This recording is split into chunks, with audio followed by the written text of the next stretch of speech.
Dzień dobry. Sorry, my Polish not so dobrze, so I'll I'll rely on English, but I hope that won't be a big problem. Yeah, thank you. So, firstly, I'll try to introduce who we are, what this EBV Electronic is. So we are the official distributor of all these franchises you can see here. So we are sort of first line of contact if you have a design or idea to buy, if you need some technical support of any of these franchises in entire Europe. Today, our team is a little bit small. I have the best technical account manager in Europe, Mateusz, Maria. So thanks for him for basically making this happen. He's a contact of person in Poland for any commercial needs of any of these franchises that you'll need. And I'm a field application engineer. That means I am your sort of go-to guy for technical questions. So introductions so far are done, and we can get to the actual presentation now. So today I will be talking about CRA, which is Cyber Resilient Act. This is a legal framework that was accepted by European Union in 2024. So the first part of the presentation, I'll introduce you to the legal requirements so that your new design would pass the certification. On the second part of the presentation, I will show the actual technical solutions which you could implement in your designs to be CRA certified. Also, I would love to make this as interactive as possible. So if I'm talking too fast, or is there some questions or something is unclear, please raise your hand. Let's make it, a dialogue rather than monologue. So this is with me and today's agenda. Again, short CRA presentation. In the end, I'll give you some solutions, but you can steer this conversation whether you like it. This is a very wide topic. Okay, so let's start with CRA, legal compliance. So any product with digital signature is considered to be a device that requires CRA certification after 2027 if it's intended to be sold in European Union. If it's intended to be sold in United States, CTA or Cyber Trust Act is needed. Basically same thing. So all products that have a digital signature, that means they have some sort of firmware. So any device that has any firmware falls under CRA. CRA legal framework splits all these products into three classes. We have class 3, this is high security products, where third-party certification for CRA compliance is mandatory. Class 1 products is depending on the application and on the data that the device is handling. And in the end, it's up to the manufacturer or designer to decide if a third-party certification is needed for CRA or self-signed risk assessment is enough. These are two terms I'll be using. Risk assessment and SOM or software of material. These two documents are mandatory for any new design after 2027. SOM of material, it will be the functional description of how your device or your system handles the security. And risk assessment will be a document in which you will describe how do you secure your device. And after class 1 we have class 0 or default class, is where any product that is not listed here falls and where self-risk assessment is enough. These documents of SOM and risk assessment, even if you don't do a third-party certification, has to be available for ENISA or any other European or governmental body if requested. So far very boring. Any questions so far? Yeah. The Cyber Resilience Act. I didn't get that, thanks. There's a CRA, Cyber Resilience Act, and CTA, Cyber Trust Act, which is basically the same thing. So now about the timeline. So CRA was actually accepted in 2024 by the European Parliament, and we had this grace period in which we had to make all our devices secure. It ends in 2027 when any product that will need a CE basically or RED will have to be CRA compliant. We have this now grace period under which we have to either redesign our products or get out of business. RED already absorbed part of CRA requirements August last year, especially RED 3.3 for IoT devices, where it already requested secure firmware updates, authentication requirements, etc. So products who needed RED already have some of the CRA requirements implemented. CRA requirements can be split into two groups. One is the administrative requirements, and the second part is the technical requirements. These are the technical requirements. By technical requirements, I mean these are the requirements that we should implement in our system to make it CRA compliant. So let's run through them now. Device has to be placed on the market without no known vulnerabilities. What does that mean? Because theoretically, any new product has no known vulnerabilities. But let's imagine your product is a Raspberry Pi with connected LED to it, and we put it in a box, right? So it's a new product, but there are 18 known security vulnerabilities on a Raspberry Pi now.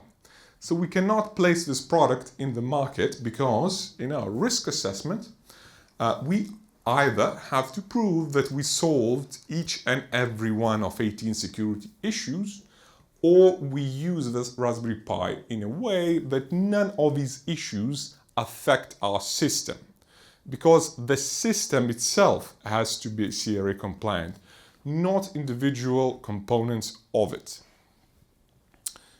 No questions so far? No. So device has to have a secure default configuration, and device has to be shipped to the customer in secure default configuration. What does that mean? For example, if we manufacture routers, right, we have to ship it in a default configuration where all ports are closed, authentication method is implemented, etc., etc. But after the customer buys the router, he can open all the ports, remove any authentication requirements, etc., etc. That is completely fine, but we have to ship it, certify it, and apply our risk assessment in its default configuration. Why this part is important? If we want our device to support, for example, legacy infrastructure, where there is an old proprietary protocol that was invented 30 years ago and nobody can change it, right? But we want to integrate our new device to it. And this protocol is not secure and we cannot change it, right? Because the system, entire system, let's just say old network system or high voltage telecommunication system relies on it. This is a way out how to make CRA compliant device that has no non-secure communication port, because you just have to ship the device where this port or this peripheral is not enabled, and then customer, after he receives the device, can enable this communication. Nice. You can sense that we are in Eastern Europe because I'm telling about loopholes in the European requirements, right? So, but anyhow, other thing, any device that is CRA compliant, you have to provide ability for owner of the device to restore it back to its default factory setting. So if customer decides to scrap, resell, or store the device, he has to have ability to restore to default configuration and remove any logs collected on the device, if any logs were being collected on the device. Second, I think the most important part of the CRA, any vulnerabilities has to be addressed via firmware updates. That means your device has to be updatable through entire maintenance period. What maintenance period in CRA terms means, we'll talk a little bit later. But during the entire maintenance period, the device has to be updatable. That means you have to make sure that you have enough flash for firmware update, you have to have secure update mechanism, etc. For example, what is the difference between CRA and CE certificate? If you get, I don't know, red certificate and you make no changes to the device, you have the certificate forever. But if, for example, you place a product in the market, you certify it, you get CRA certificate. But after, let's just say, 3 years, there is a security bug which you have to solve, but you cannot because there's not enough flash on your selected MCU, for example. Then the CRA compliance is removed from your devices, and all of your devices are then deemed non-CRA compliant. If your devices are non-CRA compliant, you either have to recall all the devices from the market or pay 15 million euros or 2.5% gross revenue, whichever is bigger. So it's quite serious. Questions? Yeah. So what if we try to scan everybody and try to find loopholes and pressure them to pay us 50? Yeah, that's a very good point. There is a NISA webpage. I'll especially show you, if I understood your question, of course, correctly. Because the mechanism works now this way. There's a NISA webpage, which is already live. Let me open it.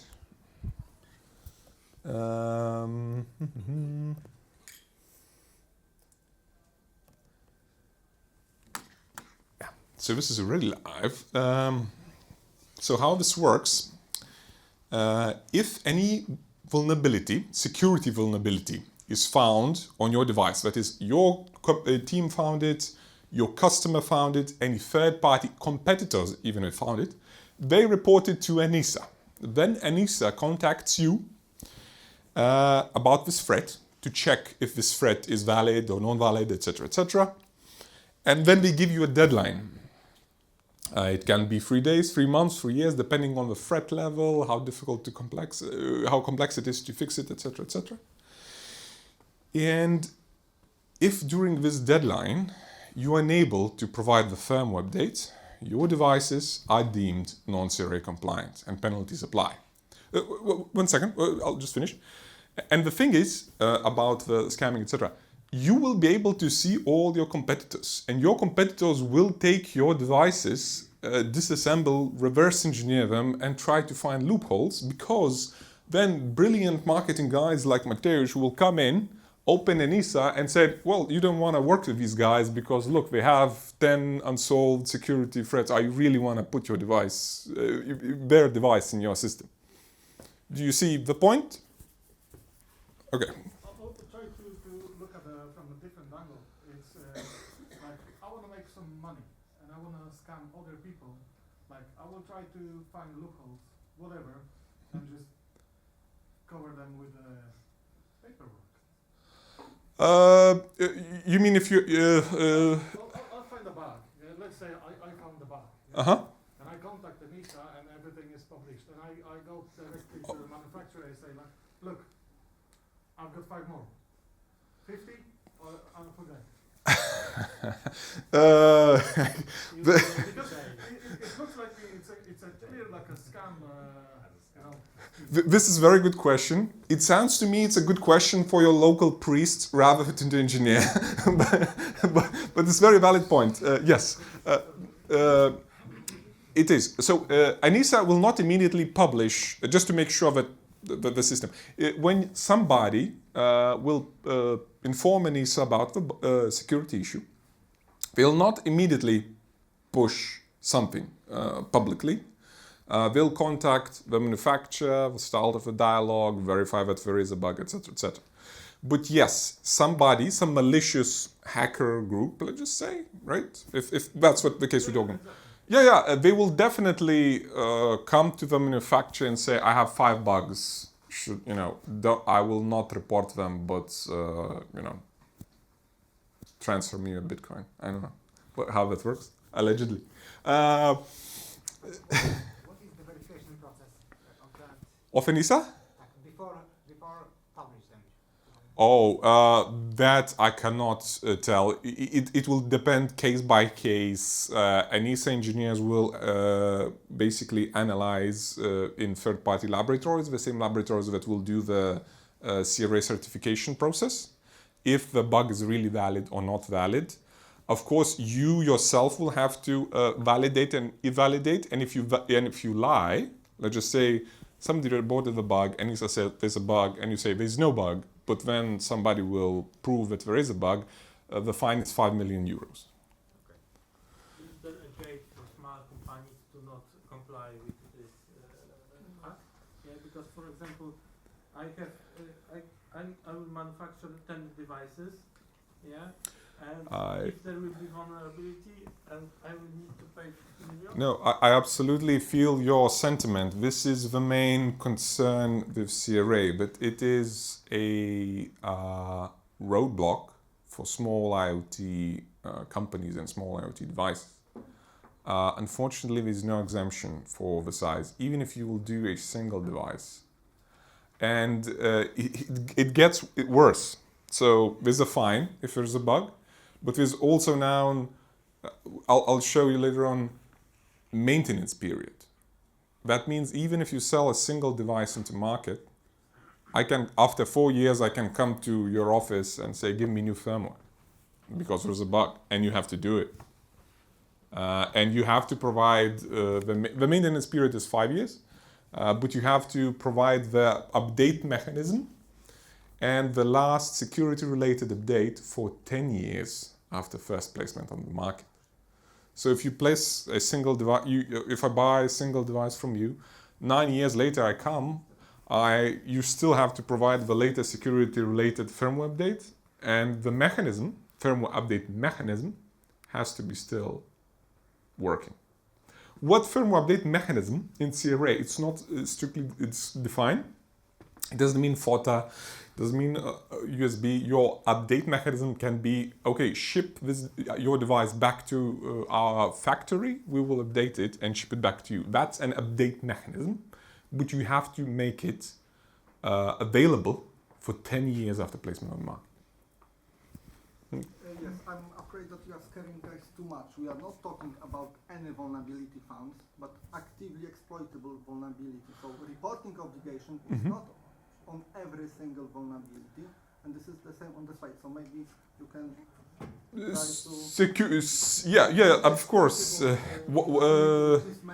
Level of, we're discussing what is level... be practically exploitable. Practically exploitable, yes. So we don't need to report every single vulnerability. Well, so it doesn't make our product non-compliant. So I think it's important to point it out that this is not very scary situation. Report you have to Enisa, you have to report, but they will decide if the threat level is significant enough that you have to take actions. But if you found report, you have 24 hours to come. Only report actively exploitable vulnerabilities. So for example, if I would make a scan over my Raspberry Pi or whatever, and I would find 1,000 vulnerabilities, none of them have to be exploitable in my system, in my... Yes, that's exactly what I mentioned. You can have Raspberry Pi with like 18 publicly known security issues, but if I use, if let's say all these issues are on FTP, but I don't use FTP, that's completely fine. Yes. Yeah, that's what I was saying. It doesn't mean each component on your system has to be completely invulnerable, as long as your system is vulnerable. Yes, I just wanted to point even on the presentation that this is actively, you have missing known vulnerability, actively exploitable vulnerability. Yes, of course. This is a new concept in the CRA. It was not present in the Red DA, and I think this is to not scare everyone that we need to report every vulnerability. And it will be unavoidable. There will be you'll be adding a cellular modem, Bluetooth module, another open hardware software, which themselves will have some sort of vulnerability. But if you're not using those vulnerable functions, you are in the clear. Exactly, that's one of the examples. Thank you for bringing it There's up. no non-exploitable, actively exploitable vulnerability. Yes, exactly. Because CRA compliant, it has to be again the entire system, your sort of whole product.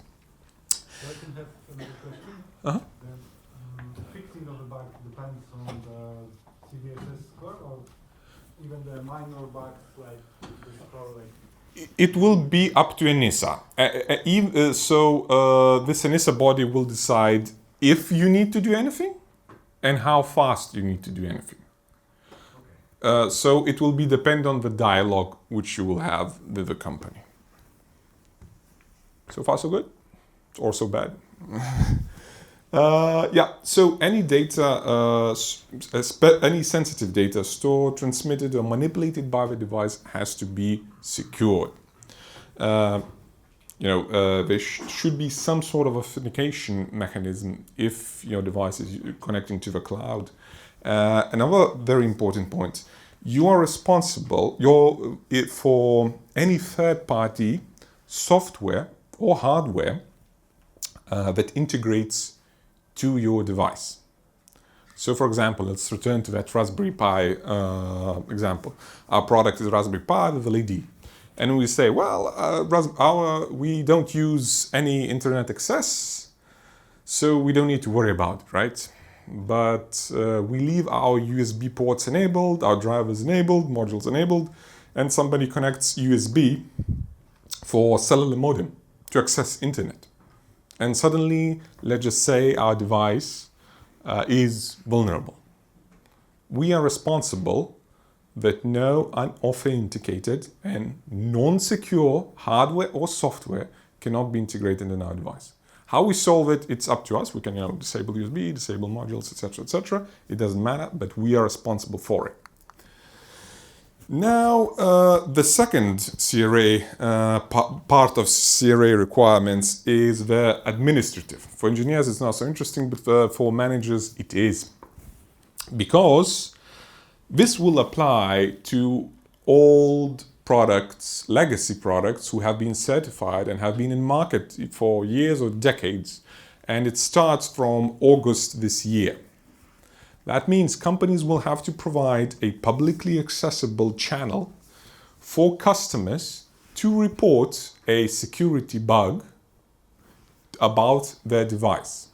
So even if you're not making any new designs, etc., but you have some legacy devices on the market, you'll have to provide a physical address or a phone or web, question tab, etc., for customers to report the bug to you, and you will have to report it to ENISA. But because these products are legacy, they don't even have to be updatable. This is where the mechanism ends. You just report it. Somebody reports it to you, you report it to ENISA, end of story. This is for legacy, old devices who have been in market for a while. You also have to provide, the mechanism where anybody can give you information about the bugs which are found. You also have to provide, again, the SOM and risk assessment document if you do third-party certification, or even if you don't. If, again, ENISA or any other governmental body will request it, they have to be available. Even if you are in a default class or class 0, etc., etc. Other requirements are a little bit laxer, but basically you have to provide the update mechanism. What update mechanism is, it's not strictly defined, but update mechanism available to your customers and files has to be available. So new updates has to be provided for an entire maintenance period, and the files and update mechanism has to be provided for 10 years after first placement on the market. So these are the administrative. I've got a question. When it comes to these documents, are they local to each manufacturer, or is it like a central registry? Local to manufacturer. Okay. Yeah. So it's inside company. Oops. Okay, so this is the if you remember, which I told maintenance period. Your Maybe one question. Basically, you cannot drop the product, right? No. You made a product 20 years ago, you sell it to one customer, and you still have to... Yeah, that's exactly what's the point that I was about to bring. In the past, you design a product, you certify it, you start to sell it. It doesn't sell well, or you sell one of it, or something like that. To save company resources, you could cut the support for the product. You say, this is legacy device, we're no longer supporting it. After 2027, you cannot do it. There's a minimum maintenance period, which is 5 years. So even if you design a product, certify it, place it on the market, it doesn't sell well, you sell one device. 4 years later, I come in and I say there is a bug, or somebody comes in and there is a security bug, not functional security. You have to provide a firmware update to solve this issue, or recall all the devices, or call the penalties. So when we're talking about small companies, this is something that we have to consider as well, that now there is a minimum maintenance period of 5 years, and there is another period of 10 years in which the firmware update mechanism has to be working, and the latest security firmware file has to be available. And who will be verifying this? Yeah, because the compliance. Yeah. Mm-hmm. For example, I have a product and I will abandon it. Yeah. Mm-hmm. And who will act in this case? If there will be some organization or. Yeah, so good question. So on a European level, it will be ENISA, and on local governmental level, it will be the same company that monitors electromagnetic emissions. I don't know how it's called. Notified bodies, yeah. I don't know exactly. But now, for example, for this system will be exactly the same. For emissions, somebody can report that something is wrong. The guy comes with spectrometer, measures it, and then, finds what is the problem, etc. And the legal process starts. The system will be the same. And what happens if, for example, I have a small startup and I have a product, and after 4 years my company failed and it doesn't exist anymore? Another good question. For your question, I'll answer with a small story. So, in theory, the idea of CRA is to improve life expectancy of a product, improve the quality of the product, improve the security of a product, and reduce waste in European Union. Unofficially, the strategy was that this CRA will prevent Eastern invasion into electronic market. Basically, this will be some sort of barrier that will keep any cheap super companies who would do exactly this sort of business. But in reality, unfortunately, legally, this is not enforceable. So even if you have a small startup and after 4 years you foreclose your legal body, right? You have this company, it's not enforceable. And even if, let's just say, supplier from Far East will ship out 1 million faulty devices and then close tomorrow, there's also no repercussions, no legal repercussions. So all legal requirements will only affect companies who want to stay in the business. Because there was also a problem that, for example, you had a device, you had a cloud, and after a few years the company disappears, and you have a lot of IoT devices that are connecting to this cloud, which is not managed anymore, and some hostile other companies can buy those servers and data and so on. This is, even without CRA, this is happening already. Probably a lot of guys are familiar with Matter, which is licensing, networking for smart home connectivity, etc. And the thing is, it's for smart home connectivity. There's a lot of cheap, let's just say, from China, smart bulbs. You connect them to your house, they connect to your laptop, you change the colors, etc. and then Chinese company stops paying the license because it's quite expensive and monthly, and suddenly all your bulbs do not work. So this is the situation, legal problem we have. Excuse me, what about another legal scenario? I am a big silicon supplier, yeah? I start another company, just a small one, called IoT Big Company, yeah? I sell million of IoT devices, and close that small one, and I'm saying, that's not me. Yeah. It works on the construction market, exactly. One Yep. company for one investment. Yeah, it is. So like, we're trying to bring up like regulations that just like 5 minutes legal work. Absolutely, and it will dampen the creativity of our small companies or small startups. All this security knowledge is a big cost, big overhead for any device design. So who's the biggest supporter of this? I, Because then we see the time. I'd say big companies are already. Absolutely. The same is with Matter. It's pushed by huge companies for which, paying 100,000 euros a month for license is nothing. But for a small company, it's dead end for smart home market, right?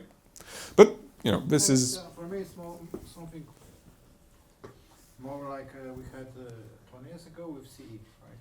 Before that, we could publish some device to the market. Absolutely. We had our Polish norms, and we did certifications. Then the CE came, And it is very... Reasoning for CE and for CRA is very similar, because CE says, well, we have to protect the emission environment, the spectrum environment, right?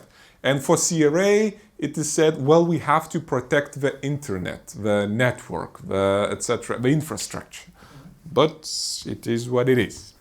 I have one question. I just want to make sure about this maintenance period. It does apply only to the devices that I sell after CRA is processed, like after 2027? Like if I sell last device tomorrow? It will apply only to the devices who will have a CRA certificate. So if you have a CE certificate today, there's no problem. I believe, sorry if I cannot agree with you, because CRA is related, it starts with entering the market, and it enters the market each time when you sell it. First placement on the market. Placement on the market. Yeah, but if... Not first, each.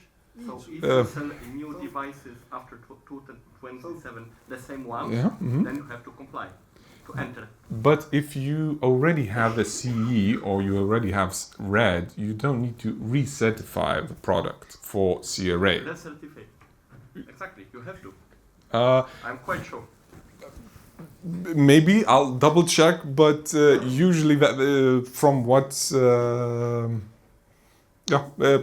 maybe we have to check, but normally from what I understood that you don't have to recertify if your product is already certified. Yeah, I believe there is, I would say, a hole or just a window if you just provide the replacement for already sold device like renovation, etc. That's one-to-one replacement, it's okay. But if you sell a new item of same type, you have to. But that is exactly, if you also have to get a new CE if you change your device also. So the rule stays exactly the same. If I'm making the same device which I made which I certified last year, let's just say, I don't need to recertify. But if I made changes to it, I need new CE or new RED. And I'll show you in the next slide. Any new CE or RED after 2027 will have a CRA line mandatory on it. So if you need new CE or new RED, so RED after August this year and CE after 2027, you will have to comply with CRA. So I think maybe this is where the... let's talk in the let's talk. After 10 years, you still have to provide the firmware files. This is exactly what I wanted to show. So this is regular like CE or RED certificate. And after 2027, we will have as we have electromagnetic emissions, etc., we will have a column of cybersecurity or CRA, and we will have EN 18031, 1, 2, 3, and maybe more. So any new CE or red certificate issued will mandatory have these lines. These fines, which are sort of mentioned, wording for that is also very interesting. It says 15 millions or 2.5 worldwide, whichever is higher. So very strange, which you would think it should be whichever is less, right? I mean, but now let's see how a secure system in theory should look like. So the manufacturer is responsible for periodical updates provided for the update mechanism to be available and working for entire maintenance and 10 years life cycle. Device has to have secure, encrypted and authenticated access to the internet or network, and any third-party software or hardware integrated into the device is the device's manufacturer responsibility. Because I don't know if I stressed that enough, CRA applies both to hardware and software, just to make sure. So now, what are the solutions to meet all these cybersecurity requirements? These are typical threats that we want to counter with Cyber Resilient Act requirements. I'll speed up a little bit. These are typical solutions that all main manufacturers imply in hardware or in software, something from analog watchdogs to dynamically generated noise to active shielding, etc. Okay, so as I mentioned, there are two ways to solve cybersecurity. One is hardware, second is software. So first one is the hardware solution. What are the advantages and disadvantages of this thing? So we have our sort of entire solution, and we attached external chip to do our security functions like secure update, encryption, secure storage, etc., etc. Disadvantage, you have to buy extra chip, you have to place it on the board, and more importantly, you have to make it updatable. Because according to the CRA, all your security components has to be updatable. So you have to add, firmware updates, make sure that the chip is updatable. Because a few years back, we had this issue with external security components where component got very high security FIP levels, etc., passed with flying colors, was deemed secure, was placed on the market and worked fine for a few years. And after a few years, a security hack on the chip was found. And the thing is, chip was not updatable. There was no way to update it, right? So because there was no CRA, this is pre-CRA, so there's not, major issue. There's a security problem, but no problem. But if this would happen after the CRA, you would have to recall all your devices because you cannot update the chip. And of course, if the chip has a bug and nobody reports that this bug is on your system, or you yourself don't find out that this chip that is on your system has a bug, even though you have actively searching for it, you are fine as long as ANISA doesn't know. So next advantage of external hardware component is if you have legacy device with loads of software on it, right? And you don't want to change any bit of it, but you want to have secure functions. Sometimes adding external hardware components on the board and just writing libraries for it rather than rewriting code for your entire system makes sense from time point of view. Sometimes making a small hardware adjustment is faster than to rewrite huge amount of legacy code. Is removing a feature for the client is enough for compliance? Yeah, absolutely. So if I understood your question correctly, for example, okay, we find somebody finds a bug on a TCP socket on our device, and we said, well, we shut off the socket, right? Like make a device completely not usable. Yes, it is. There's also, regarding the security, it is, legally speaking. So there's a few things about the security-related firmware updates. You have to make sure that they cannot be rolled back, and you have to make sure that the last one is available, the latest one is available. And if you, for example, your update is to brick the device, and that way you make it legally, it is sort of, well, yes, you remove functionality, but yeah. But for legacy systems, for very large software clusters where we don't want to rewrite the firmware, hardware component makes sense. Also, hardware components, because the way they are structured, have a lot higher security level that we can reach on our software solutions like Trezor, which I'll talk about next. So the next is my favorite security solution. Firstly, because it's completely agnostic. So it only ties to any new ARM-M or ARM-A architectures. And any supplier that uses new ARM architectures have this functionality on the chip. So what the ARM Trust Zone is. Oh, so first of all, so any new chip, like if we're talking M22, M33, M55, M85, A75, whatever new, as long as ARM, no matter which manufacturer it is, like Renesas, ST, NXP, it will have this on it.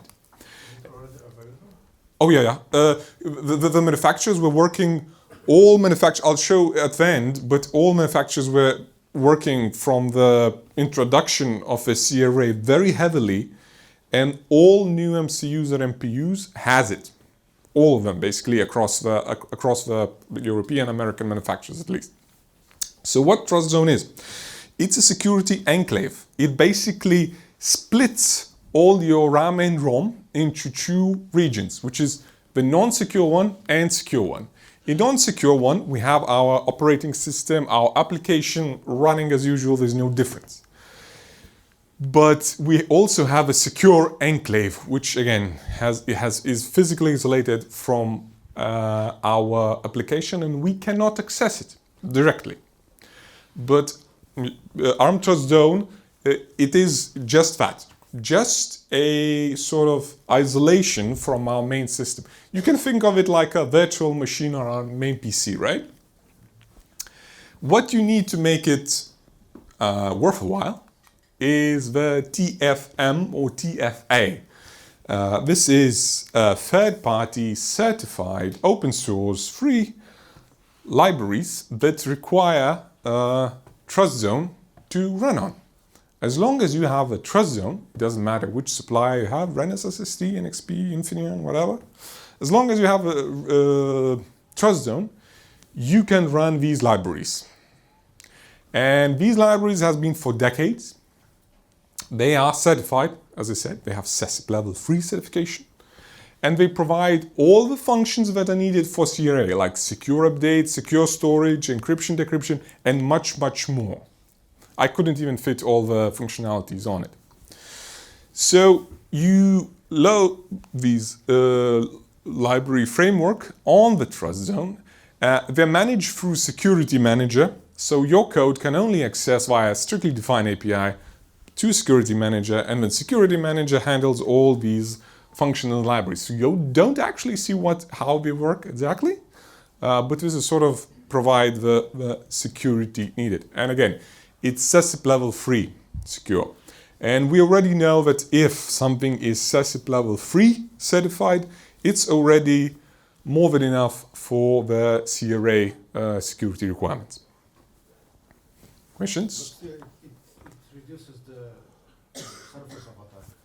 I mean, it just reduces surface of attack. It doesn't prevent the attack or doesn't prevent the vulnerability. Nothing in theory prevents attack completely. There's no secure system that completely. It just life easier, does it? It makes the certification process, let's just say, easier, because you come in to the certifying body, or in your risk assessment, if you don't do certification, you say, guys, I use trusted firmware version such and such for my storage. And it is CESIP level 3 certified, so I am calm that it will be no problems. You can compare it to, you know, putting your Bluetooth module on your PCB, or, you know, designing your own antenna, etc., etc., etc., for the emission certification. Does it mean that you don't need to recertify these areas? They already certified? I thought it's all No, you have to certify the system, but how the certification for CRA works is that you have to say, we have secure data storage. And then in your risk assessment and in your SOM, you have to define how do you make it secure. And you can say, okay, I write my own function and I scramble flash memory, etc., etc. But then certifying body or ENISA will have to verify that you actually do it. But if you say, I use trusted firmware on trust zone and this function, it's already certified, so they don't need to worry about it. And you know, in risk assessment, you take no risk.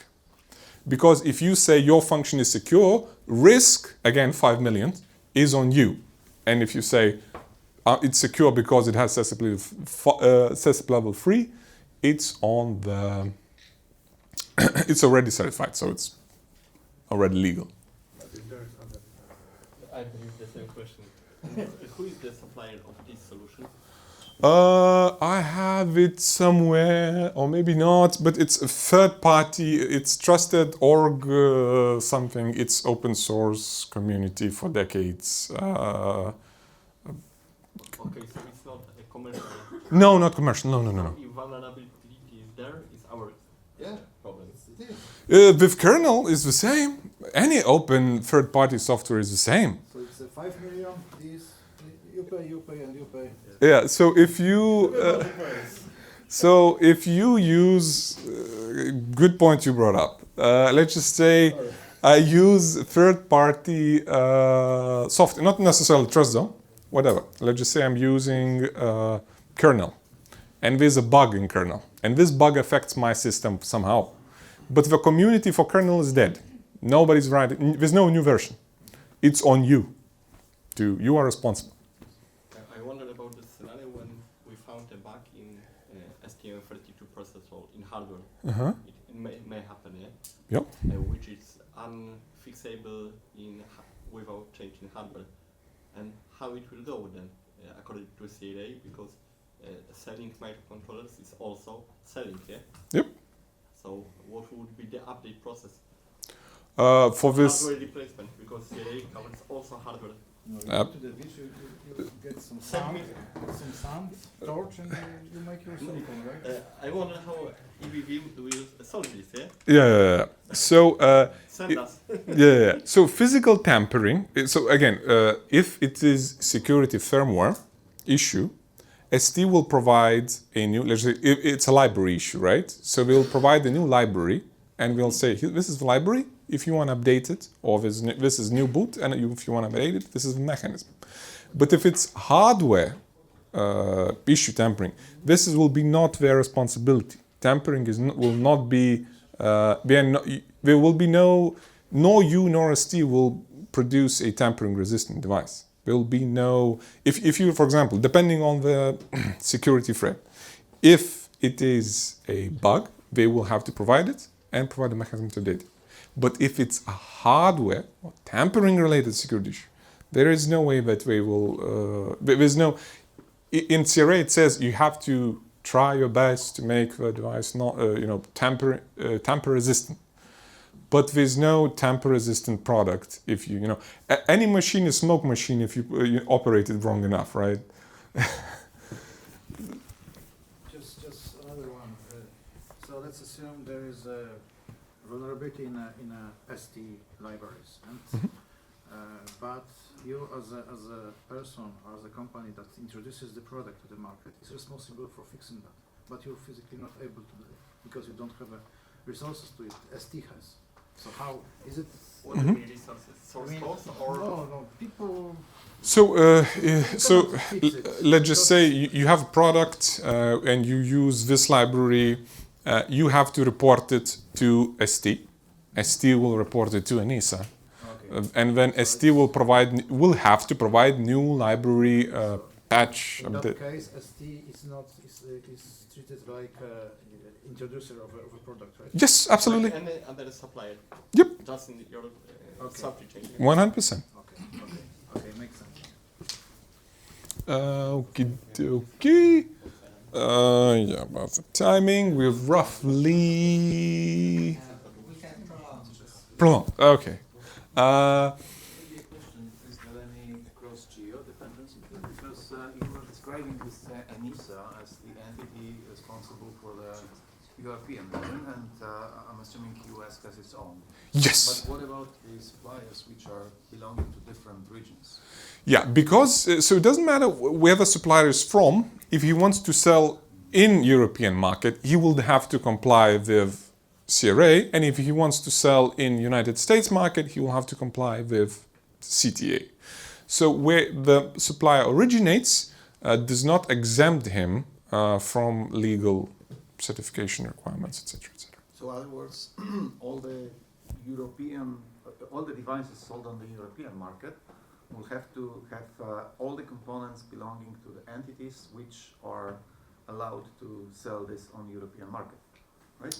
Because right now you can take components from anyone and build your product.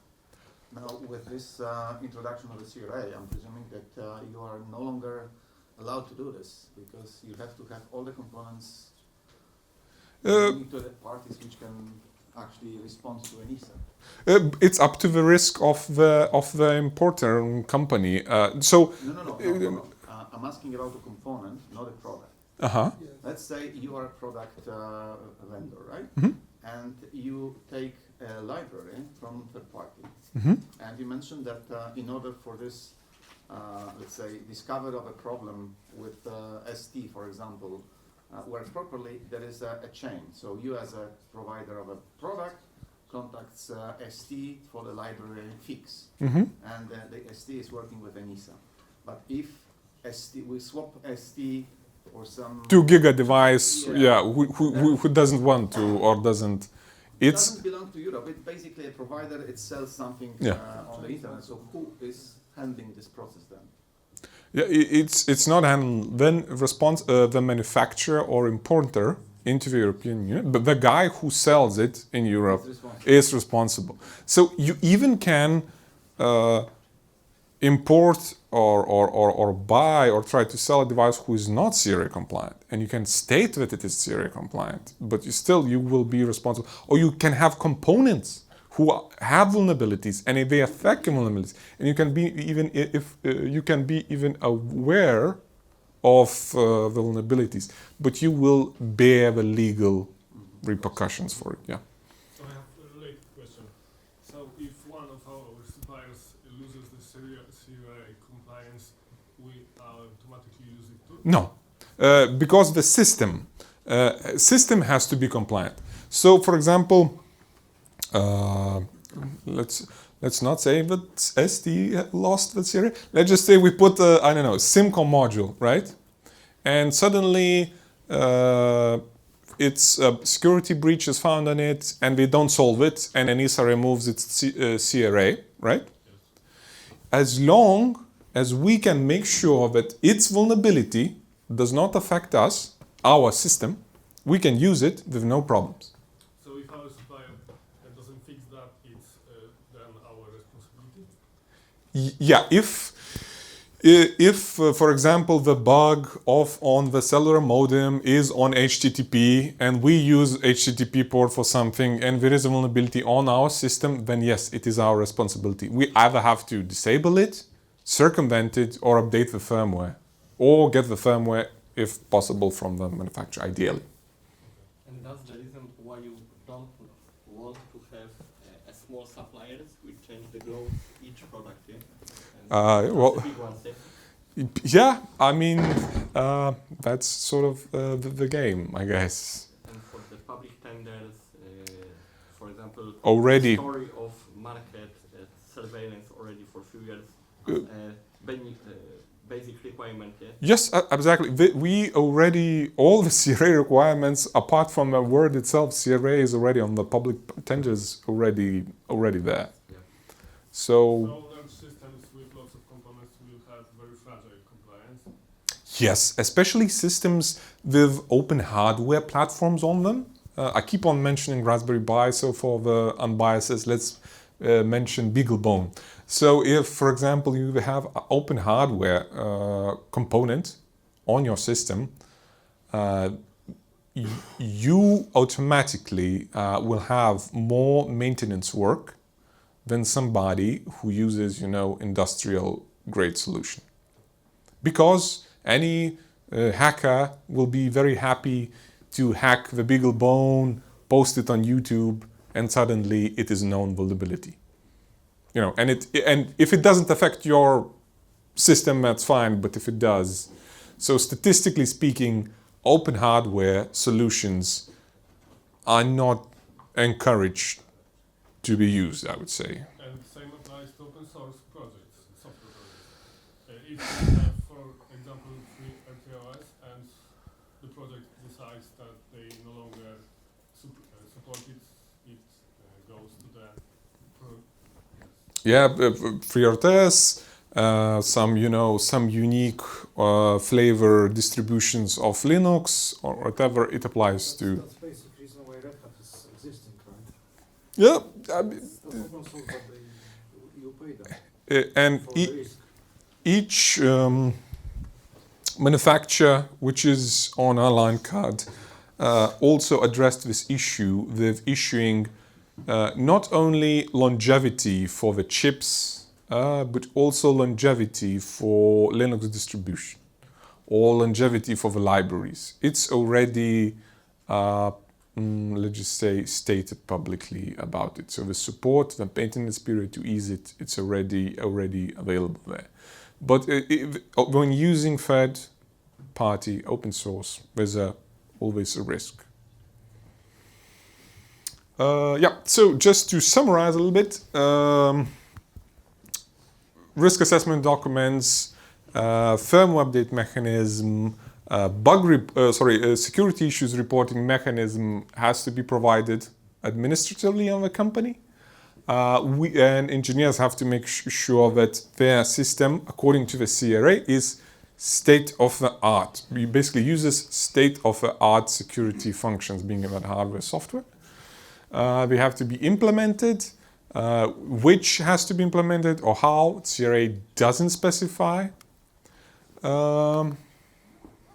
This is again summary. This is what I would be looking for components before placing on a new design or design that will have to be CRA compliant. Again, pre-certification for hardware, software, and support, longevity, etc., etc.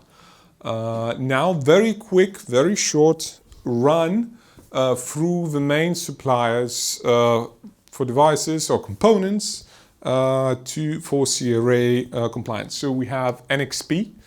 They provide external security components, most notably Secure Edge, where the external component can do, secure updates, authentication, certification, encryption, decryption. And we also have a trust zone on all their new MCUs and NPUs.